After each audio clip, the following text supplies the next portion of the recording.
বাংলাদেশ লোক প্রশাসন প্রশিক্ষণ কেন্দ্রকে বলা হয় বাংলাদেশের সিভিল সার্ভিসের তীর্থভূমি। বাংলাদেশের সিভিল সার্ভিসের সকল কর্মকর্তার জন্য বুনিয়াদী প্রশিক্ষণ কোর্স অপরিহার্য। 1984 সাল থেকে স্বায়ত্তশাসিত সংস্থা হিসেবে বাংলাদেশ লোক প্রশাসন প্রশিক্ষণ কেন্দ্র BPATC সে লক্ষ্যে কাজ করে যাচ্ছে। ঢাকা থেকে মাত্র 28 কিলোমিটার দূরে BPATCর ছায়া সুনিবিড় শ্যামল ক্যাম্পাস। বুনিয়াদী প্রশিক্ষণ কোর্সের ধারাবাহিকতায় দেশ গড়ার স্বপ্ন নিয়ে উন্নত নাগরিক সেবা প্রদানের দৃঢ় প্রত্যয়ে 3 অক্টোবর 2015 এর অপরাহ্নে সারা দেশ থেকে 26টি বিভিন্ন ক্যাডারের মোট 363 জন প্রশিক্ষণার্থী কর্মকর্তাদের আগমন ঘটে BPATC প্রাঙ্গণে। লক্ষ্য তাদের একটাই, 60তম বুনিয়াদী প্রশিক্ষণ সফলভাবে সম্পন্ন করে প্রয়োজনীয় জ্ঞান, দক্ষতা ও মূল্যবোধ অর্জন করা। আজকের গল্পটি তাদের নিয়ে। প্রথমে ডরমিটরি আর রুম খুঁজে ব্যাগ রাখার পালা। কেন্দ্রের প্রাঙ্গণে আগমনের পর প্রথম কাজটি ছিল রেজিস্ট্রেশন সম্পন্ন করা। কেন্দ্রের সম্মানিত কর্মকর্তারা যত্ন সহকারে নবীন প্রশিক্ষণার্থীদের রেজিস্ট্রেশনের যাবতীয় কাজ সম্পন্ন করেন। এবারে সকল কর্মকর্তার সাথে কোর্স ম্যানেজমেন্ট টিমের পরিচয় পর্ব। নবীন কর্মকর্তাদের জন্য প্রথম আকর্ষণ রেক্টরস টি।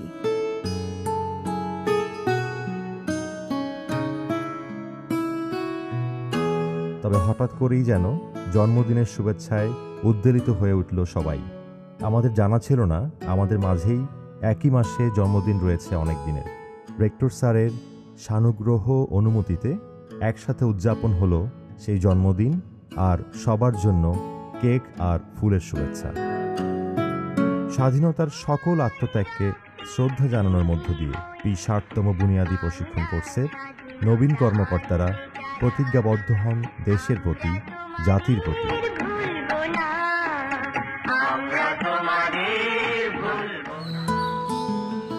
কানাঘুষো শোনা যাচ্ছিল। PATCর রেওয়াজ অনুযায়ী দিন শুরু হয় ভোর 5:45-এ। এও কি সম্ভব? কিন্তু 60তম বুনিয়াদীর উদ্যমী কর্মকর্তারা দেখালেন অবশ্যই সম্ভব।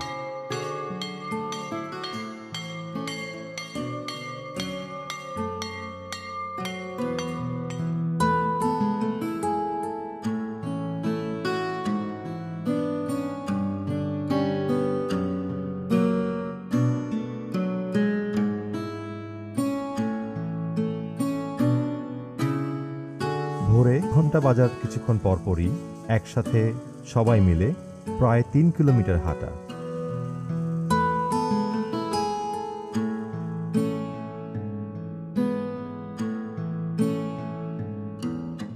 তারপর শারীরিক কসরত।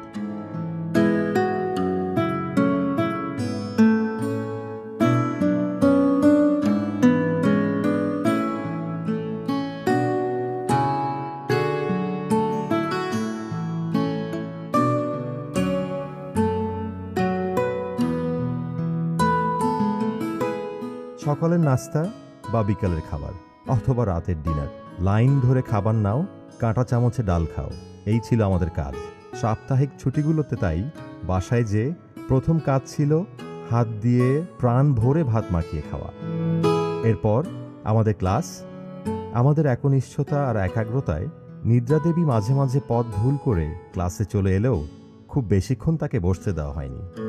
ছবিতে যে ব্যাগগুলো দেখছেন সেগুলো কেউ ফেলে যায়নি, তবে শিশুরা নিরাপদ ভেবেই ফেলে রেখেছেন যে ব্যাপারটি খুবই কিন্তু আনবিকামিং।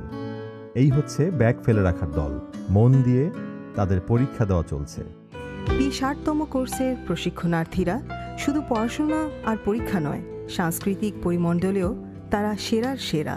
তার প্রতিফলন দেখা গেল মেস রজনীর অনুপম আয়োজনে। মঞ্চের সামনে শুধু নয়, মঞ্চের পেছনে বা রাত জেগে অনুষ্ঠানের সাজসজ্জায় সমান পারদর্শিতা দেখিয়েছে তারা।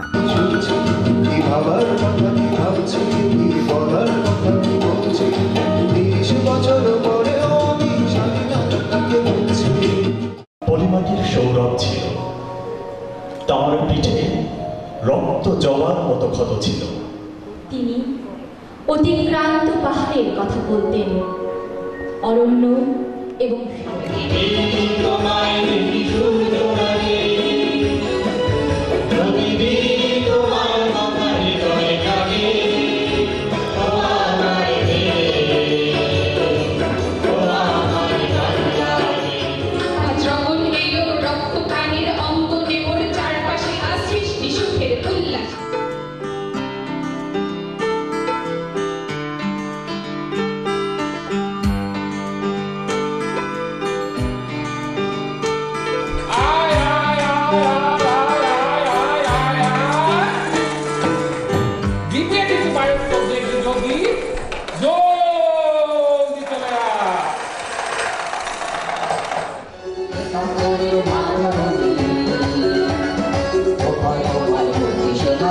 বাংলা ভাষাটা হচ্ছে নববর্গের ভাষা, আর এটা যে চাপানগর থেকে আসছে এটা কোনো সন্দেহ নাই, ঠিক আছে? এটা তো মহানন্দার পানির মতো টলটলে পরিষ্কার হয়, ঠিক আছে? তাহলে আপনি বলতে চাচ্ছেন যে শুদ্ধ বাংলা চর্চা আমরা চাপানগর। আচ্ছা ঠিক আছে, এবারে আমরা নোয়াখালীর হানি আবেদিনের কাছে জানবো। বুঝি আলে সামনে আর কিছু কম লাগবে না। এই যে নোয়াখালীর কি নোয়াখালী অঙ্কের আঞ্চলিক কোনো ভাষা আছে, ইগে একটা আন্তর্জাতিক ভাষা হয়ে গেছে। আমার যদি জিজ্ঞান কেমনি আন্তর্জাতিক হয়েছে? সঠিক ধারণা না নিয়ে কথা বলা ঠিক নয়, বেফাস কথা বলা হলে পরে বের ক্ষতি নয়।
সারাদিনের এত ব্যস্ততা, তারপরও দুদণ্ড সময় পেলে কফি কর্নারে ছুটে, কখনো বা গোলাপ বাগানে আরও কিছু গোলাপ।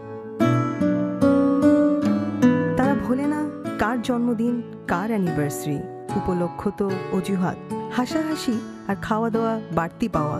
কঠিন দৈনিক রুটিনের মাঝে প্রাণের জোয়ার এনে দিত আমাদের বিকেলের খেলাধুলা। প্রতিযোগিতাও হতো এমনভাবে কেহ নাহি ছাড়ে কাউকে সমানে সমান।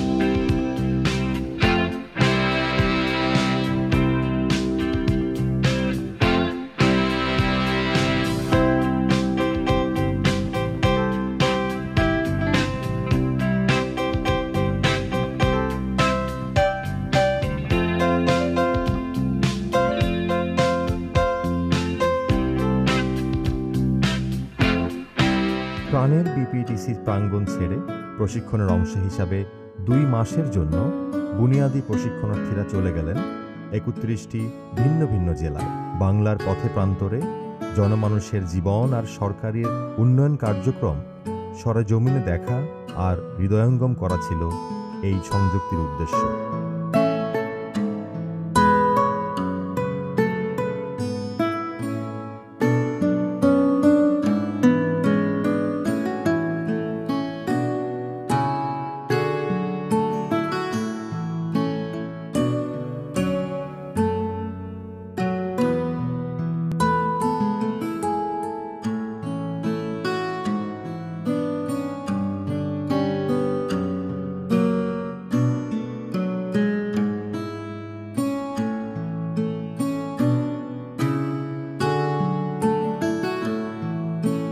ষাটতম বুনিয়াদী প্রশিক্ষণ কোর্সের প্রশিক্ষণার্থীদের সৌভাগ্য যে তারা পরপর 2 জন রেক্টর স্যারকে অভিভাবক হিসাবে কাছে পেয়েছে।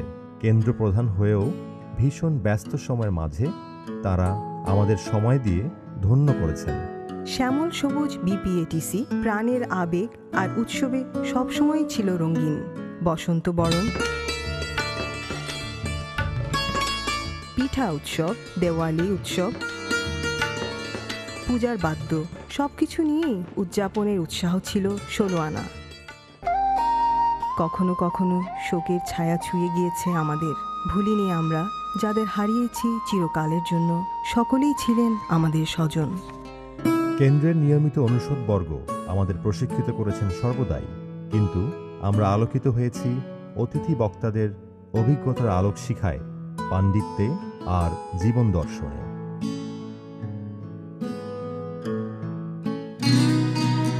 বিশ্বজুড়ে উদযাপিত আন্তর্জাতিক মাতৃভাষা দিবসে মায়ের ভাষার আবেগ ছুঁয়ে গিয়েছে নবীন প্রশিক্ষণার্থীদের মনের আঙিনা। পিকনিক আর পিকনিক গুঞ্জনে শোনা গেল এবার হবে নৌবিহার। বাহন হবে 1929 সালে নির্মিত সেই ঐতিহ্যবাহী জলযান অস্ট্রিচ। নৌবিহারে ছিল যেন কোথাও আমার হারিয়ে যাবার নেই মানা। নাচ আর গানে সে এক হৈ হৈ কাণ্ড, রই রই ব্যাপার। দেশের নীতি আর আইন যেখানে নির্ধারিত হয়, জনগণের আশা আকাঙ্ক্ষার প্রতিফলনে যে স্থানটি সমুজ্জ্বল আর পবিত্র, সেই মহান জাতীয় সংসদে 2 দিনের সংযুক্তি কার্যক্রমে উদ্বেলিত অংশগ্রহণকারী প্রশিক্ষণার্থীরা। সরকার পরিচালনার প্রাণকেন্দ্রে সচিবালয় সংযুক্তি কার্যক্রমে আমাদের উৎসাহ আর কৌতূহল ভরা পদচারণা। গৌরবোজ্জ্বল জাতীয় দিবস পালনেও প্রশিক্ষণার্থীরা পিছিয়ে থাকেন। সম্প্রতি জাতির পিতার 97তম জন্মদিন এবং জাতীয় শিশু দিবস উদযাপন সে কথাই স্মরণ করিয়ে দেয়। রেওয়াজ অনুযায়ী প্রতিটি বুনিয়াদী প্রশিক্ষণ কোর্স রেখে যায় কিছু স্মৃতি। আমাদের সেই স্মৃতি রয়ে গেল টেরাকোটার শিল্পিত অঙ্গনে। এভাবেই শেষ হলো আমাদের 60তম বুনিয়াদী প্রশিক্ষণ কোর্সের গল্প। কিন্তু প্রাণের বিপিএটিসির সাথে আমাদের বন্ধন থাকবে আজীবন, আর বন্ধুত্ব সে তো চিরদিনে। লাল সবুজের পতাকা বুকে নিয়ে 60তম বুনিয়াদী প্রশিক্ষণ কোর্সের সকল বন্ধুরা দেশের সেবায় থাকবে সদা জাগ্রত। জানি না কখনো আসবো কি ফিরে, কোলাহল মুখর এই বিপিএটিসিতে। জানি না কখনো আসবো কি ফিরে, কোলাহল মুখর এই বিপিএটিসিতে। চাঁদের আলো জ্যোৎস্না বেরিয়ে যাবে, বাতাসে ফুলে সুবাস ছড়াবে। চাঁদের আলো জ্যোৎস্না বেরিয়ে যাবে, বাতাসে ফুলে সুবাস ছড়াবে। শুধু রইব না আমি বিপিএটিসিতে, শুধু রইব না আমি এই ট্রেনিং সেন্টারে, শুধু রইব না আমি বিপিএটিসিতে, শুধু রইব না আমি এই ট্রেনিং সেন্টারে। কত স্মৃতি, কত গান, কত উল্লাস, ভুলে যেতে পারি প্রাণ চঞ্চল এই ক্যানভাস। কত স্মৃতি, কত গান, কত উল্লাস, ভুলে যেতে পারি প্রাণ চঞ্চল এই ক্যানভাস। পাখিরাও তাদের গান গেয়ে যাবে, নতুন নতুন মুখে মেলা বসবে। পাখিরাও তাদের গান গেয়ে যাবে, নতুন নতুন মুখে মেলা বসবে। শুধু রইব না আমি বিপিএটিসি